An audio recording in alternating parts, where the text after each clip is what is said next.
We took a field trip in middle school to a salt marsh in our town. It was for our science class to study marine life or something like that. I don't even remember. All I remember is we were in teams of 2 and our assignment was to take notes of certain things we could see through our binoculars. I was paired with my best friend Jordan. He and I were lagging behind the group because we wanted to sneak off and do our own thing. So when our teacher Miss Stern and the 2 other teachers on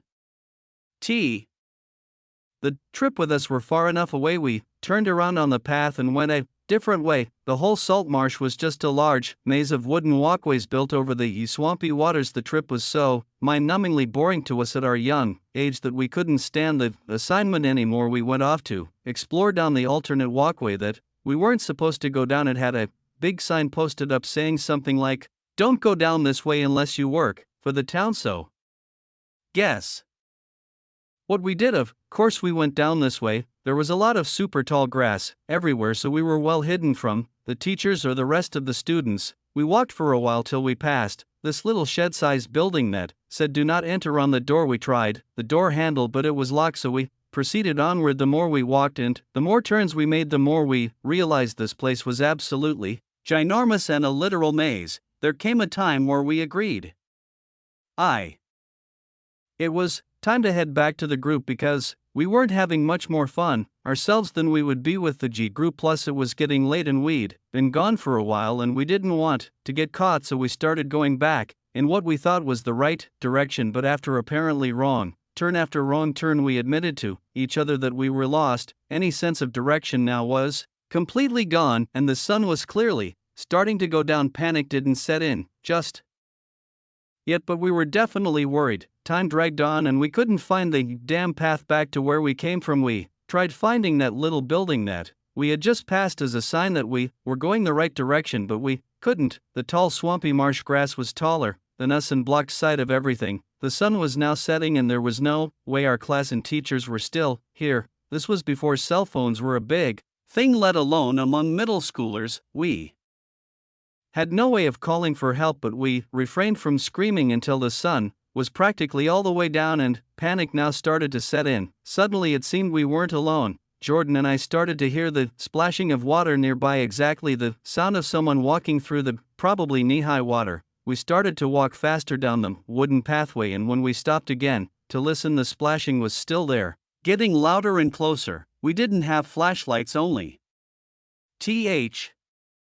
moon to light the way. We knew we weren't alone. Something or someone was in the tall grass hiding, somehow watching us. Jordan basically had a __ moment and went to the grass where the splashing was coming from, pushed a bunch of the giant pieces to the side and then screamed like a little girl. I didn't see what he saw, but I didn't need to. I ran right behind him down the pathway until we both had to stop to catch our breaths. He saw a person hiding in the grass, though I already figured that before he even told me. He kept running and then stopping to catch our breaths until the sound of a helicopter overhead came closer. He saw it flying over with a searchlight on. We started waving our hands in the air, and whether that helped or not I don't know, but eventually the spotlight landed on us and stayed there. We expected the helicopter to lower and pick us up because we were idiot little kids, so when it just hovered there we were confused, but what they were doing was showing where we were to the police search team that came looking for us.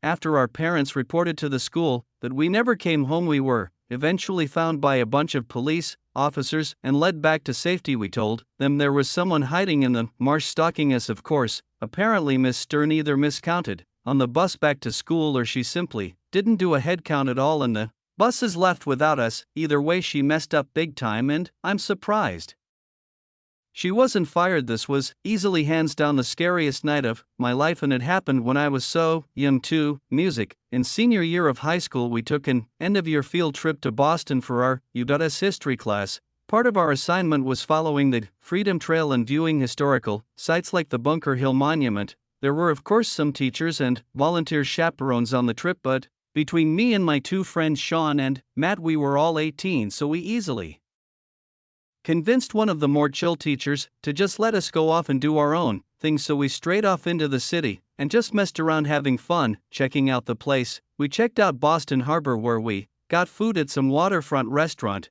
then we checked out the Quincy Market and some other historical landmarks, and then finally we ended up this little cemetery called the Granary Burying Ground. This is where the horror to the story began. There were of course a few other of his appearance. The reason I picked up on him was because he was looking right at me, just standing still. He wasn't walking along, looking at the gravestones like everyone else. I said to my friends in a slight murmur, "Why is this guy looking at me?" As I walked past them, making sure they followed me out of there. As we got back to the street, I told them, more loudly, that I was being eyed down by some weird-looking old dude. Neither of them took notice, but I didn't want to go back to point the guy out, so we kept walking. We were supposed to meet everyone on the trip at the Quincy Market at 5, so we started making our way back there. A few minutes into our walk, I turned around for whatever reason to look behind me, and there he was again, that old man in the top hat not too far behind me. I noticed him through the crowd. He had on his same neutral, almost unhappy-looking face, his gray mustache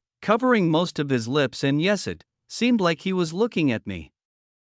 Again, he wasn't even moving. I turned back to face forward and didn't see anything. If it happened again, I'd know something was up, and it did at the Quincy Market. When we were about to meet with the rest of the group, I saw that man again far away by a street corner facing me. He almost blended in with the crowd. If it weren't for his top hat, I ran up to Sean and Matt and pressed their shoulders to get them to turn around and look. I pointed at the corner that the man was at not even 10 seconds earlier, and he was gone. I told him that that creepy old dude that I mentioned from the burial ground seemed to be following us and kept looking at us, or at me specifically. I have zero clue where he could have went that quickly, though it didn't make sense. That night at the hotel, I was having a nightmare in which I was in my bedroom back at home, and I was hiding under my bed, and I could see feet coming closer to the bed until they stopped at the foot of the bed, and then the ma in the top had looked under the bed at me with his neutral blank expression on his face. I woke up only moments later to a loud thump in the hotel room. I had no idea what it was. I woke up Matt and Sean and the third guy who was in our hotel room, asking if any of them heard that. No one did but me. I still have no clue what that sound was. Years later, I was going through old photo albums with my grandparents around Christmas time, and I stopped on one page where there was a very familiar looking man in one of them. He was wearing a very similar, if not the exact same type of top hat as the man in Boston all those years ago. He also had the same gray mustache and neutral expression on his face. I asked my grandparents who it was, and they told me it was my grandma's father. Now, I'm not saying I saw my grandma's dead dad that day in Boston, but the resemblance was so uncanny that I'm almost positive my mind was playing tricks on me. That whole series of events still freaks me out to this day. This takes place back in November of 2013. I was in the 9th grade, and I went on a field trip with my Boy Scout troop to Alcatraz Island. For those of you who don't know, Alcatraz Island is a famous prison in the middle of the San Francisco Bay. We had the opportunity to sleep on the island in the prison cells. A few of my friends from the troop and I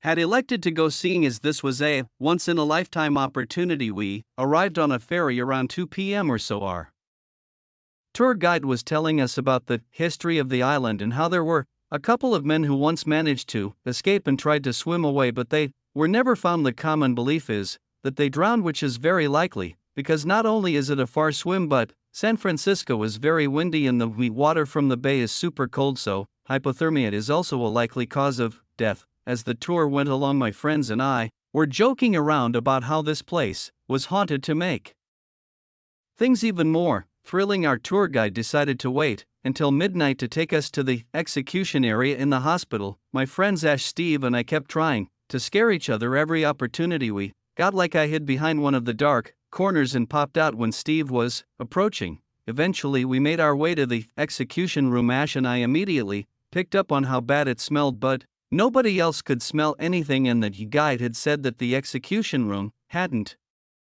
been used in at least 100 years. Keep in mind that Alcatraz has been decommissioned since the 1960s, plus the bodies are taken away after execution, so the smell would only make sense if there were rotting corpses. Sure, there were some bloodstains, but they were like 100+ years old. Ash noted that it was weird that no one else could smell what we had smelled, and I joked around saying maybe some spirit is trying to freak us out or something. We went to the hospital next, and I Cowell have sworn I heard some sort of whispering. Ash and I immediately looked at each other as we heard the sounds, and the lights started to flicker at the same time. The guy told us that the lights always flickered, and then he started to explain how the mentally insane would usually come to the hospital and how there was once this crazy inmate who always would whisper when he spoke. It kind of paralleled us hearing those weird whispering sounds. Later on, a bunch of us played cards in the scout named Kevin's cell. It was definitely quite the experience to play cards in a prison cell, I must say. It was around 3 a.m. when Ash asked me to go with him to the bathroom.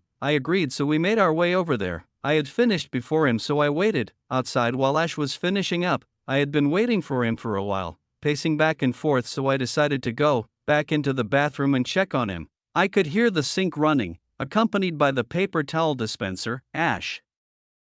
I called out, no response. My heart froze when the most disturbing sounding cackle I had ever heard in my life came from the stall that had just previously shut. I turned around to make a run for the outside of the bathroom. I screamed for Ash, yelling, "This isn't funny," and he replied from the other side of the door, "What are you talking about, dude?" He opened the door, but I didn't stay inside. But there I went back outside and told him what just happened. His jaw dropped and he had the most worried look in his eyes. Then he asked me if you were in here this whole time. Then what was that breathing I heard outside? We both realized that something was seriously off. We sprinted out of the bathroom as fast as we could and made it back to the cells where everyone was asleep. We decided not to wake everyone and to just get some sleep. About an hour after falling asleep, I was awoken to the sensation of someone tapping my back. I scanned the room and saw nothing, but I knew I was not alone. With the slightest bit of vision in the dark, I saw something black in the corner of the cell. I let out a blood-curdling scream. My scoutmaster came over and asked me what